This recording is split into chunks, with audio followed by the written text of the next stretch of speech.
Potatoes, potatoes, potatoes. Hi, I'm Teresa, the London Organic Grower.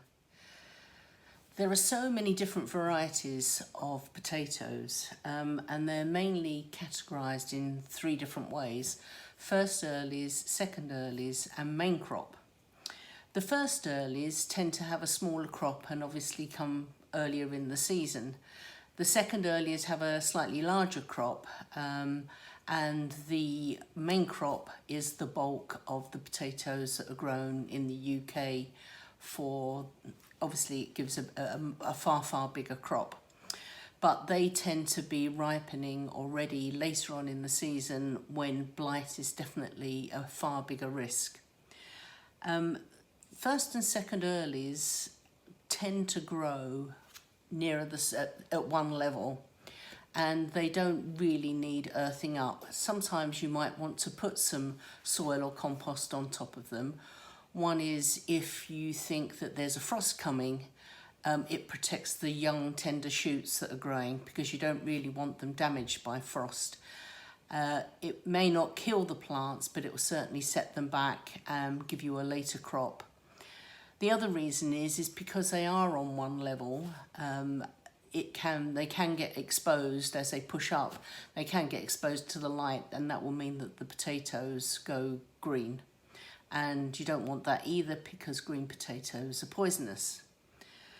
Whereas main crop grow for a longer period of time and they grow up, and as they do grow up you need to earth them up, put some soil or some straw or whatever you want to use around them as they're growing, because main crop potatoes tend to send shoots off at the different levels as it's growing and produces the potatoes like that, which is why they produce such a much larger crop, but they do take longer to before they're ready. People will grow potatoes in different ways. I suppose the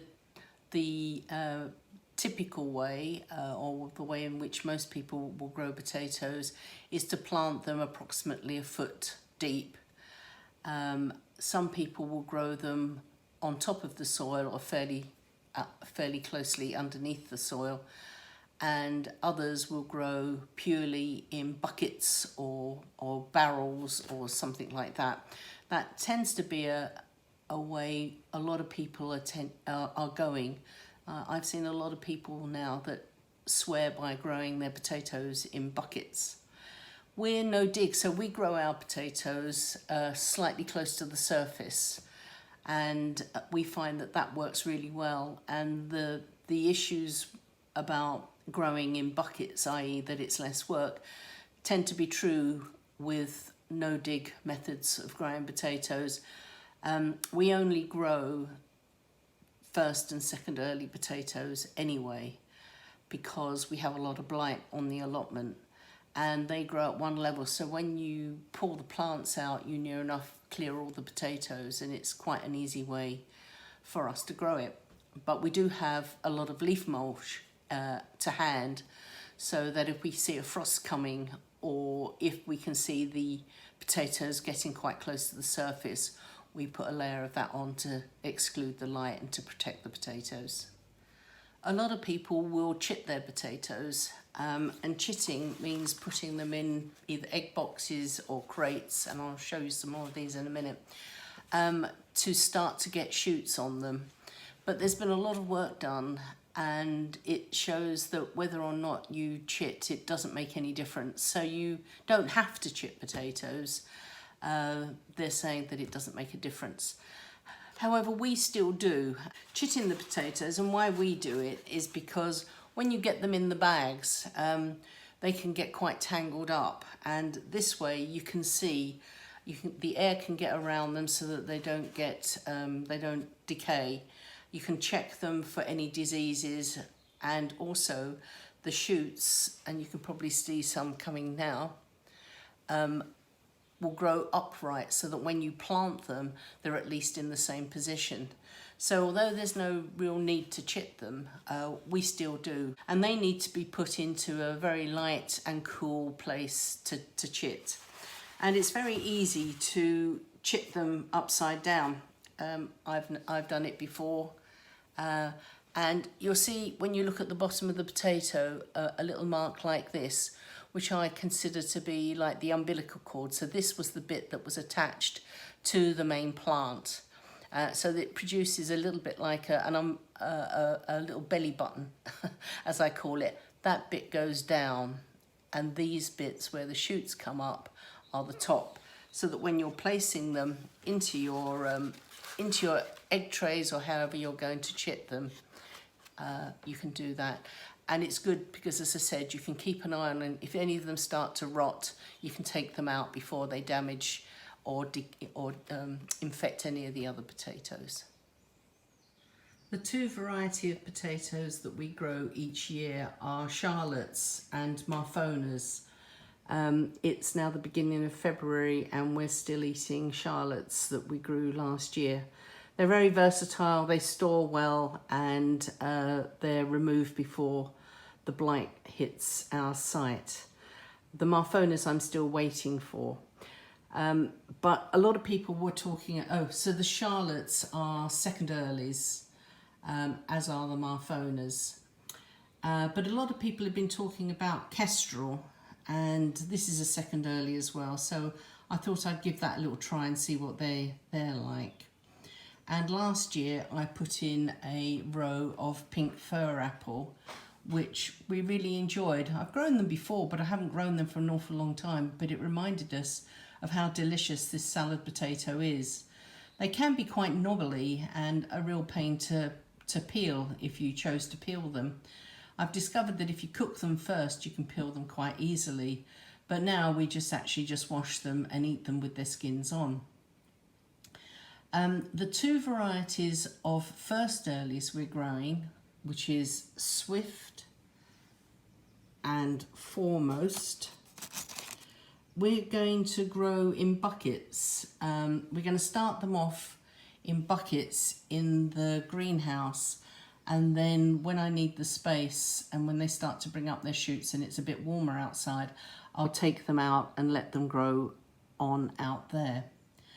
I have to add that pink fir apples are a main crop potatoes, but we tend to lift them before we see any signs of blights, usually about soon after we lift our second early potatoes.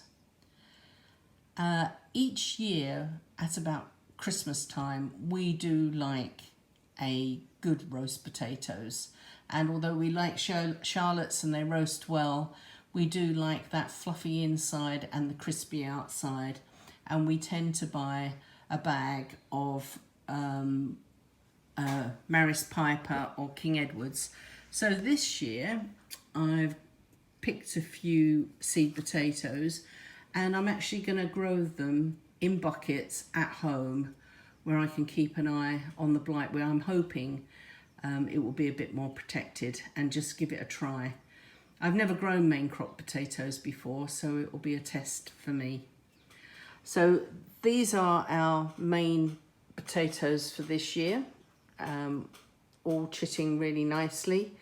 We tend to plant them around about Easter time, but what's lovely is that you need to choose potatoes that are suitable for your conditions of growing, your soil, what you like in terms of flavour and yield.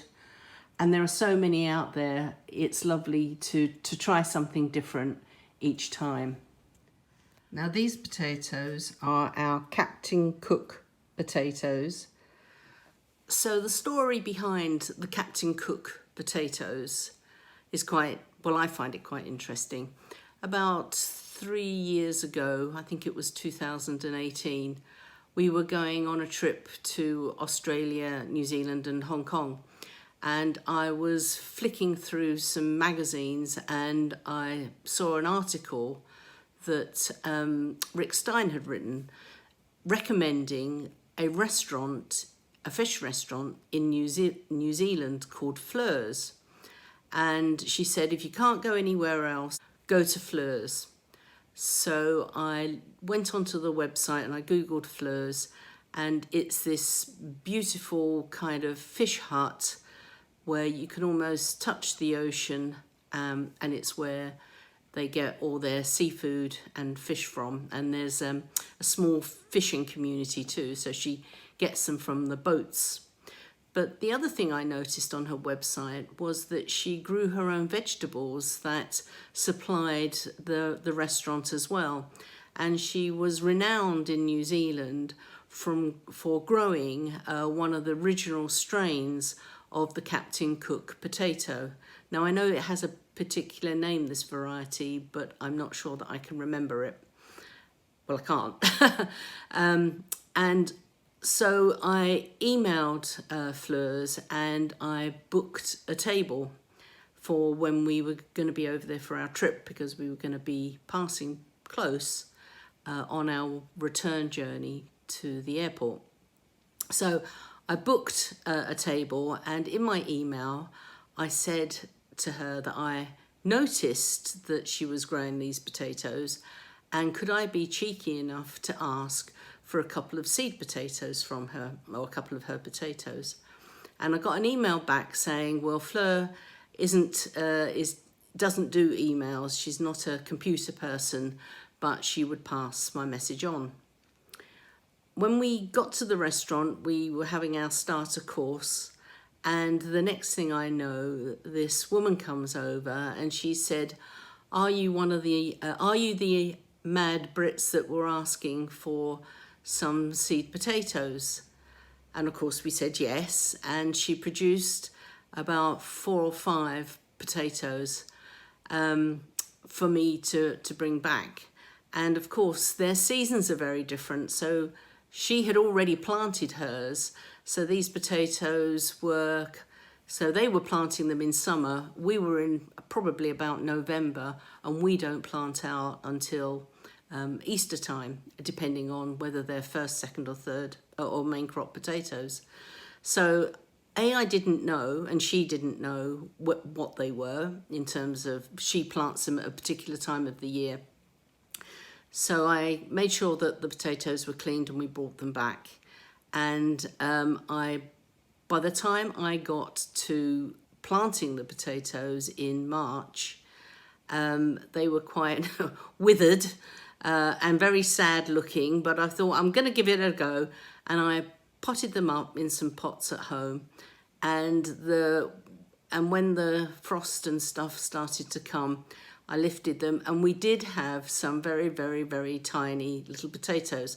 So for the past couple of years, I have been potting up those very, very, very tiny potatoes, hoping that I would get something that would become a decent size. So this is the first year that I wouldn't say necessarily they're a decent size, but I'm hoping that potting these up again in the garden, that this year's crop will be slightly bigger, enough to get a decent sized seed potato for next year. So fingers crossed, and we will see. So we call these Captain Cook's potatoes.